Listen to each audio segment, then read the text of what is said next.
Et décidément, je suis encore envahie par les livres, c'est BD Mania, par les bandes dessinées plus particulièrement, le 26 et 27 novembre prochain à l'Éolienne à Arnage. Pour en parler, j'ai le plaisir de recevoir Laurent Chartier, bonsoir. Bonsoir. Vous êtes adjoint au maire en charge de la politique culturelle de la ville d'Arnage, et Alexandra Goubin, bonsoir. Bonsoir. Vous êtes responsable de la médiathèque et coordinatrice de ce beau festival.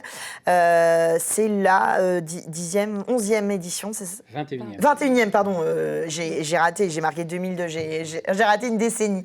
Un rendez-vous bien connu maintenant à Arnage, avec les rendez-vous habituels, avec des dessinateurs, des auteurs. On vient acheter, se faire dédicacer sa BD et plein d'animations. C'est un moment phare de votre saison culturelle quand même, Laurent ? Ah oui, c'est le gros temps fort de la saison culturelle. C'est surtout celui qui est installé depuis plus longtemps. Et puis c'est un temps fort qui a une particularité, c'est qu'on ne travaille pas simplement en direction de la BD, on travaille aussi avec les écoles beaucoup sur cette action-là, ce qui nous permet de faire découvrir la BD dans les écoles avec de multiples interventions en milieu scolaire. Oui, c'est-à-dire que c'est un peu la partie émergée de l'iceberg qu'on ne voit pas sur les événements culturels. Et ça, c'est important aussi, c'est d'aller vers les publics et de la médiation avec, j'ai vu, vous faites des interventions, des rallyes lecture, etc., des découvertes pour donner envie aux enfants de découvrir le livre. Leur donner le goût de lire et puis leur donner l'envie d'aller vers la BD, parce que la BD, c'est pas neutre, c'est effectivement un super univers avec une énorme diversité. Donc effectivement, dès le plus jeune âge, on peut découvrir la BD et s'amuser et prendre beaucoup de plaisir. Alors ça, c'est le temps fort aussi pour la médiathèque, évidemment. Toute l'année, vous voyez ces enfants qui viennent emprunter les bandes dessinées, et là, ils vont enfin pouvoir découvrir un auteur, un illustrateur, choisir la dernière BD. Bah oui, alors les BD, c'est le support qui fonctionne le mieux à la médiathèque. Forcément, surtout qu'on a un public jeunesse qui est très présent. C'est quand même 50% de notre public à la médiathèque. Et en effet, là, c'est la découverte enfin des auteurs qui viennent, parce qu'on garde la surprise, on garde les BD jusqu'au bout. Comme ce sont des BD qui sortent dans l'année, forcément, elles ne sont pas dispo tout de suite pour les auteurs qui viennent, je parle bien. Et du coup, ça y est, là, on est dedans. Ça a commencé cette semaine, les premières rencontres scolaires, et les rencontres auteurs, ça sera la semaine prochaine. Alors c'est aussi l'occasion pour les enfants, et puis pour les adultes aussi, de découvrir comment ça se construit une bande dessinée. Il y a le scénario, il y a la mise en case, le dessin, l'écriture évidemment. C'est tout un travail. C'est vrai des fois on a l'impression, mais c'est pas toujours vrai, que c'est plus facile à lire. Mais finalement il y a tout un travail, et puis il y a un panel aujourd'hui dans la bande dessinée de sujets qui est très vaste. On est loin que Tintin et Boule et Bill. Maintenant, il y a énormément de diversité dans la bande dessinée. Ah oui, aujourd'hui, mais Samuel Chauveau en parlerait mieux que moi. Il y a 30 ans, on était à 200, 300 sorties annuelles en BD, et aujourd'hui, on est à 2000. Donc il y a plus de 2000 BD chaque année qui sortent, donc forcément il y a une diversité dans les sujets traités, et puis une diversité sur les techniques utilisées. Donc oui, chacun peut y trouver son bonheur.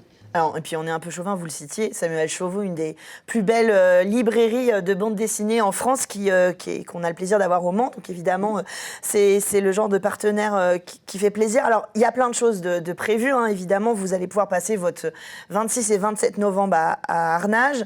Alors ça, je trouve ça vachement marrant, il y a des battles de BD, c'est-à-dire qu'il y a un temps imparti pour dessiner. Il y a quoi ? Il y a des thématiques ?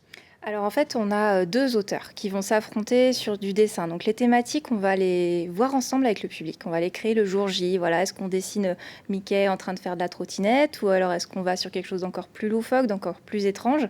Et ils ont un temps limité, alors 1 minute 30, 2 minutes, des fois on triche un peu, pour dessiner selon la commande du public. Des fois, on peut rajouter des petits défis, dessiner de la main gauche, dessiner d'un coup les yeux fermés, voilà, pour mettre un peu de fun et de piquant. Et puis à la fin, le public choisit son dessin préféré à l'applaudimètre. C'est une super initiative. Il y a des concours aussi. Alors il y a le Grand Prix d'Arnage.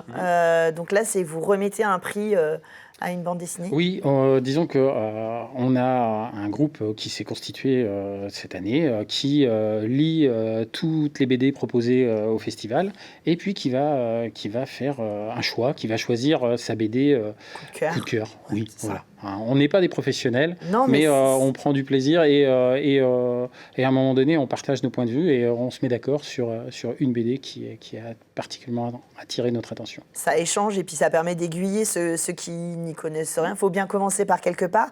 Et puis il y a un concours de planches qui est lancé le samedi avec une finale le dimanche. Là, c'est aussi, vous lancez une thématique et ils dessinent pendant tout le week-end? Alors en fait, le concours, il a déjà commencé. La finale a lieu le samedi et le dimanche. D'accord. Et c'est en partenariat avec l'association Insolite, qui est un partenaire privilégié. Je crois qu'on est à la 16e édition du concours de planches sur le festival.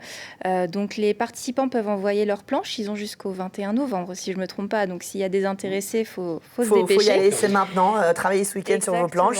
Et donc après, les personnes sélectionnées sont invitées à venir sur le festival. Et le samedi et le dimanche, ils dessinent selon un thème qui est donné par un auteur qui est président du jury, un auteur invité.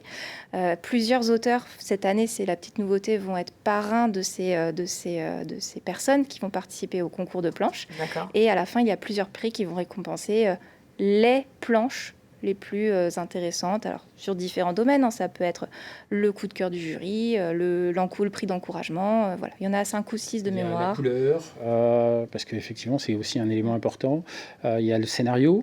Il y a le traitement global, voilà. Et franchement, c'est vraiment intéressant. Et puis là, pour les membres du jury, c'est l'occasion aussi de travailler et d'échanger avec un professionnel et qui vient faire des propositions, qui vient faire des commentaires ou rectifier des points de vue qu'on peut avoir en disant non, là vous voyez pas ça, mais il y a des choses intéressantes. Un vrai concours, ça peut susciter des vocations, aiguiller un petit peu des jeunes qui se lancent.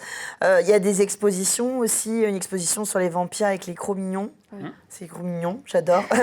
Des BD pour les jeunes, vous avez ciblé à partir de 4 ans, mais à partir de très jeune, la bande dessinée, il y a aussi des BD sans texte, il y a plein de livres. Et puis alors, moi j'ai trouvé ça génial en préparant cette émission, parce que je suis très joueuse, vous avez lancé un bingo BD. Oui. Alors, le Bingo BD, c'est en partenariat avec une association. On a beaucoup de partenaires, de personnes qui s'impliquent sur le festival.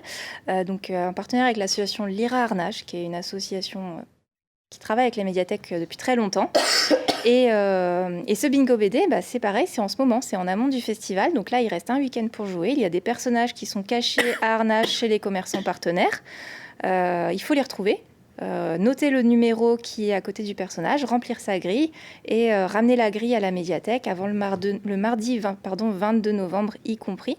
Puis il y aura un tirage au sort pour gagner des BD et des passes coupe-fil, ce qui peut être intéressant pour certains auteurs notamment. Oui, évidemment, il y a aussi ces fameuses longues files d'attente pour se faire dédicacer des livres. Et puis il y a des spectacles comme à 11h le samedi, la boîte à musique. Oui. Un spectacle jeune public qui est aussi un spectacle récurrent, c'est-à-dire que tous les ans, dans le cadre de Festival BD Mania, on fait venir un spectacle jeune public. Et donc, c'est l'occasion aussi pour les enfants de découvrir un spectacle. Souvent, on essaye d'avoir une thématique qui se rapproche de la BD. Voilà. Ouais, c'est ça. Alors après, c'est vrai que la bande dessinée, on parle des enfants, mais il y a aussi beaucoup d'adultes qui lisent de la bande dessinée. Il y a des thématiques très fortes, historiques. Voilà, il y a plein de sujets, fantaisie, etc. Vous avez les différents domaines qui sont représentés pendant le festival. On essaye. Par exemple, Alicia Jaraba, donc c'est l'auteur qui a fait l'affiche pour la BD Celle qui parle, qui est juste à ma droite ici. C'est une BD historique sur la Malinche, qui est à l'époque des colons en Amérique. On va avoir l'affaire Markovitch, que j'ai juste là, qui est pareil, BD, alors sujet politique. Oh, pardon, je centre bien. Sujet politique et adulte. Puis on va avoir de l'humour, Viking dans la brume. On va avoir Princesse Sarah. Oui, parce que dans la bande dessinée, on a du manga aussi, on a différents types de dessins qui sont représentés. Oui, alors cette année, on n'aura pas de manga, mais c'est déjà arrivé au festival et il y en aura à d'autres festivals. C'est plus compliqué de faire venir des mangakas vu que l'essentiel sont japonais, pas que, mais voilà. Mais par contre, on retrouve l'inspiration manga de plus en plus dans la BD actuelle. On le voit bien dans Princesse Sarah, la dessinatrice Nora Moretti qui vient sur le festival a un style très japonisant, qui est très inspiré. C'est pas du comique, mais c'est très inspirant du manga. Alors, donc, on a dit des expos, des spectacles, des concours, une battle de BD, un bingo BD. Est-ce que j'ai oublié quelque chose? La chasse au trésor. La chasse au trésor, mais voilà, voilà. Donc la chasse au trésor, c'est une activité familiale qui est un peu le fil rouge du week-end. On a plusieurs petites animations qui sont cachées, enfin qui ne sont pas cachées, mais qui sont dans les différents espaces du festival. Et donc vous partez sur une enquête, il faut retrouver le trésor Donc ça, c'est de la chasse. le 26 et 27. Oui, il y a plusieurs créneaux. C'est sur inscription. C'est sur inscription, donc vous vous inscrivez Organiser les groupes. sur le site internet, vous découvrez toute la programmation. Auprès de la médiathèque. Auprès de la médiathèque d'Arnage. Le 26 et le 27 novembre, le samedi et le dimanche, vous avez 2 jours pour profiter de toutes ces animations et bien sûr, surtout, d'aller rencontrer les auteurs et de vous offrir une bande dessinée ou de commencer les cadeaux à mettre sous le sapin. Un bel événement. On vous souhaite une belle édition 2022 et on se retrouve pour 2023 au milieu des BD. Merci à vous d'être venus en parler sur ce plateau et nous on se retrouve la semaine prochaine, 19h dans Culturel.